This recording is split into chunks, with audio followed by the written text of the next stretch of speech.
Bonjour, je m'appelle Élise Tremblay. J'ai gradué de la faculté de foresterie en 2019 en génie forestier à l'Université Laval.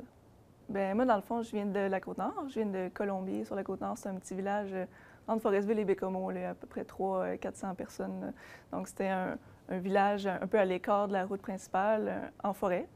Puis, nous, on avait un lot à bois derrière la maison. Mon père avait un terrain privé.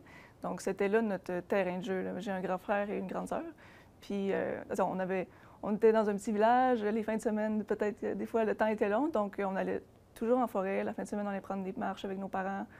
Puis, mes parents, c'est des amoureux de la nature, mais très contemplatifs. C'est pas des chasseurs, des pêcheurs, mais ils adorent la nature, marcher, regarder les animaux, les perdrix qui passent, les lièvres. Puis, donc, nous, on a grandi là-dedans. Moi aussi, j'ai grandi là-dedans, en allant toujours dehors, en allant marcher en forêt. Donc, en vieillissant, je suis allée à la polyvalente, je suis allée au cégep, mais ça a été vraiment un peu plus tard que j'ai eu le déclic d'aller en foresterie. J'avais fait mes sciences de la nature au cégep en me disant ça va m'ouvrir des portes, mais je ne savais pas trop qu'est-ce que j'allais faire. Okay. C'est ça, je me posais pas trop de questions non plus. Je vivais ma petite vie de cégep, j'allais à mes cours, puis j'aimais bien aller à l'école, donc je me posais pas de questions nécessairement parce que j'aimais ça. Aller à l'école, j'aimais ça apprendre. Donc, mais à un moment donné, il a fallu que je fasse un choix. Et je m'étais inscrite en génie chimique à l'Université Laval.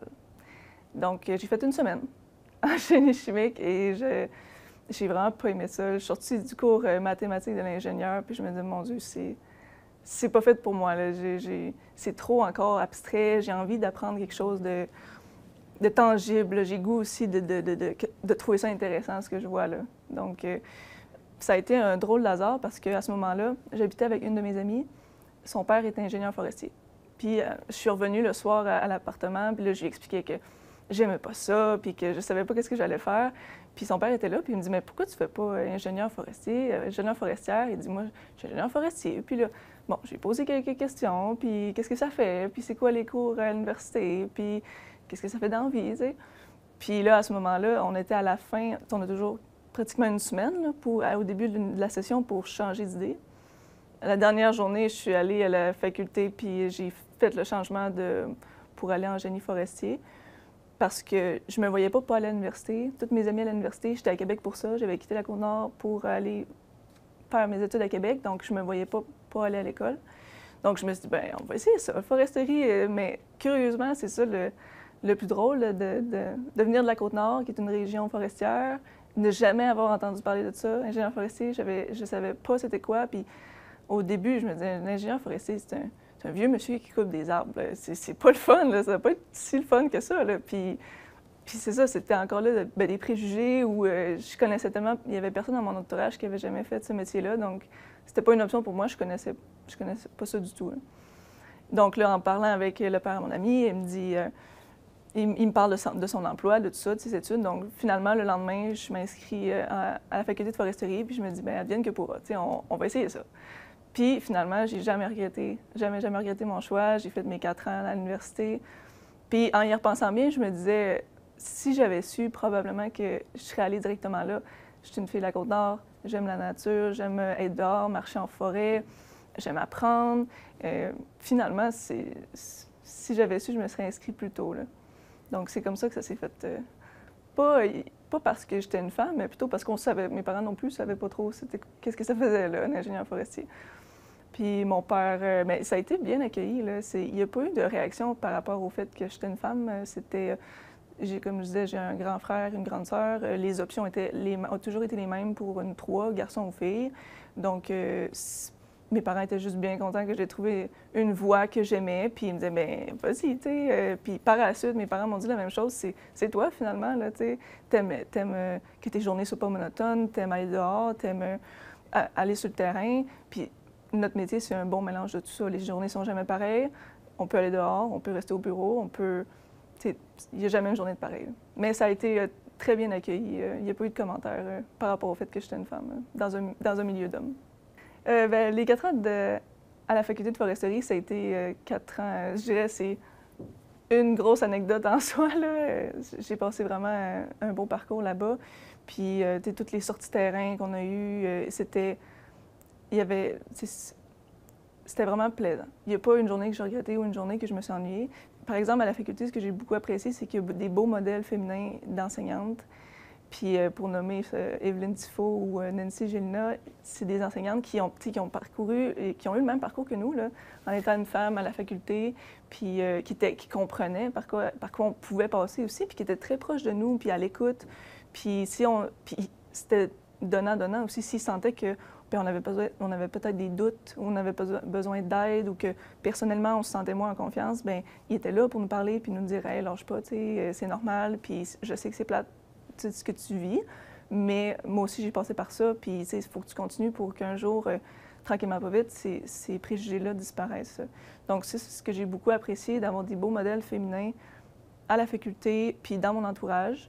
Puis on était plusieurs filles aussi étudiantes, puis on se tenait, on était quelques-unes, mais encore là, c'était pas la majorité.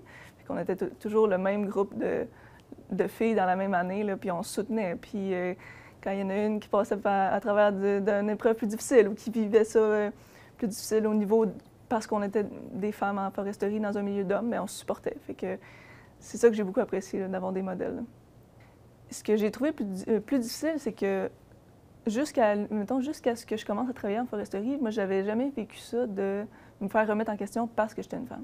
Tu sais, des fois, c'était « Ah, tu vas voir, c'est difficile, tu seras pas capable. » Mais moi, juste de me faire dire ça, ça me donnait comme un encouragement pour dire « Montre-leur que tu es capable. » Mais là, c'était des commentaires vraiment parce que je suis une femme, je serais pas capable. Puis c'était, tu sais, ça vient te chercher. Tu te dis « Je peux pas lui démontrer que je suis capable. Je veux pas me dire « Ah, check bien, je vais te montrer parce que je suis une femme. » Ça finit là. En partant, ça passe pas parce que je suis une femme. Mais j'avais jamais vécu ça avant, puis j'ai pas vécu ça sur la Côte-Nord non plus. J'ai fait un stage sur la Côte-Nord, chez Résolu non plus, ça m'est jamais arrivé d'être jugée ou de diminuer parce que j'étais une femme, mais j'ai déjà eu un stage, puis c'est là où ça m'a frappée, puis ça a été un été vraiment très long parce que j'avais un collègue qui était aussi en stage avec moi à la même place. Puis pour le même travail, c'était toujours moins bon. C'était toujours moins bon. Si un de mes collègues posait une question pour voir nos connaissances, puis que je répondais en premier, bien, c'était parce qu'un gars me l'avait dit. C'est ton chum qui t'a dit ça, ou c'est ton père qui t'a appris ça. Et on dirait que je ne pouvais pas rien savoir par moi-même. Puis c'était tout le temps diminué, puis c'était des petits commentaires dans le bureau, puis c'était omniprésent tout le temps. Donc c'était un été quand même long. Puis par la suite, j'arrivais à la fin de mon bac, puis ça m'a fait me remettre en question sur... ça a été la première fois, en fait, que je me suis remis en question sur est-ce que j'ai ma place? Parce que là, c'était la première fois que je me faisais je me faisais mettre en doute. Donc, je me suis remise en question à peu près à la 3e année d'université, à savoir si c'était ma place, puis j'avais vécu ça dur, puis en tout cas, j'avais pas trouvé ça facile, puis encore là, j'avais des beaux exemples d'enseignante, Evelyne Tifo, je travaillais pour elle à ce moment-là. Puis, tu sais, elle m'a encouragée, puis elle m'a dit, c'est normal, c'est plate, là, ce que tu vis, mais on l'a tout vécu, il faut pas que tu te décourages pour ça. Puis après ça, ben j'ai continué, puis j'ai vu que c'était pas comme ça partout, c'était un cas isolé. Mais avant de commencer à travailler chez Résolu, on dirait que j'avais une petite appréhension, j'avais une petite peur que ça se reproduise. Puis pas du tout, là, je suis arrivée chez Résolu, puis mes idées étaient aussi bien accueillies que celles des autres, puis c'est sûr que je suis une des seules, bien, une femme. Il n'y en a pas beaucoup. On est deux, peut-être deux, trois chez Résolu. Puis, mais, tu sais, ça l'a beaucoup évolué, là. Même au niveau de l'industrie, c'est plus ce que c'était avant. Puis, il y a des entreprises qui se donnent un peu pour mission d'abolir ces préjugés-là. Tu sais, chez Résolu, il y a des politiques anti-harcèlement. Il y a des politiques pour faire en sorte il y a de la publicité qui est faite pour encourager les femmes à venir travailler pour l'industrie. Puis, t'sais, même le président, quand j'ai commencé, le président, c'était Yves Laflamme. Puis il disait qu'il n'y a pas un poste occupé par un homme chez Résolu qui ne pourrait pas être aussi bien occupé par une femme. Donc, dès le départ, la haute direction a ça comme message. Donc, c'est sûr que s'il arrive quelque chose, ça va être inacceptable, ça ne passera pas, t'sais. Mais j'ai jamais vécu d'écart de cette façon-là chez Résolu. Puis même qu'on m'encourage à prendre ma place, on m'encourage à, tu sais, tu as une vision différente. Les femmes, des fois, on apporte quelque chose de différent, une vision différente. Donc, tu sais, j'ai toujours été supportée puis encouragée, là. Puis j'ai eu la chance, dès mon arrivée à Baie-Comeau, chez Résolu, que les deux directrices que j'ai eues, c'était des femmes.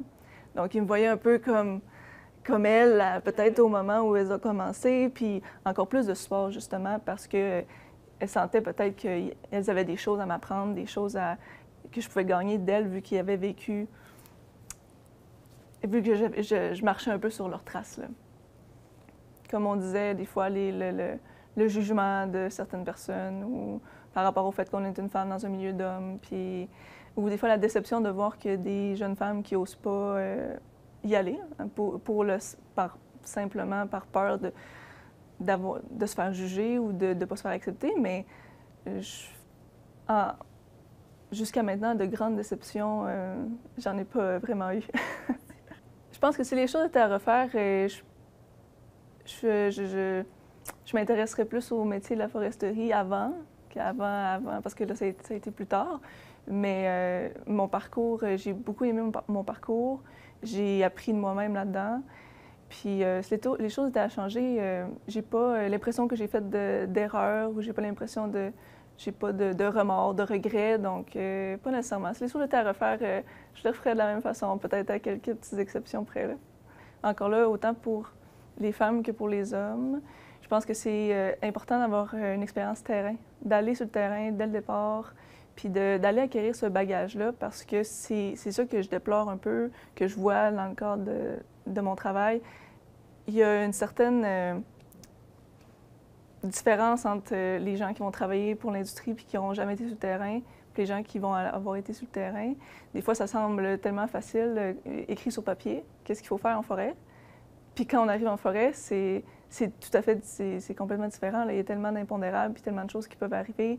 Puis quand je faisais mes stages au gouvernement, j'avais l'impression que c'était non bien facile finalement. Pourquoi que l'industrie n'y arrivait pas? Mais après ça, en ayant mis mes bottes puis en étant allé sur le terrain, ben j'ai bien réalisé que c'est pas si facile que ça. Donc, c'est correct. C'est correct de travailler au gouvernement, correct de travailler pour l'industrie, mais au moins d'avoir les deux côtés de la médaille, puis ça, je suis contente de l'avoir fait.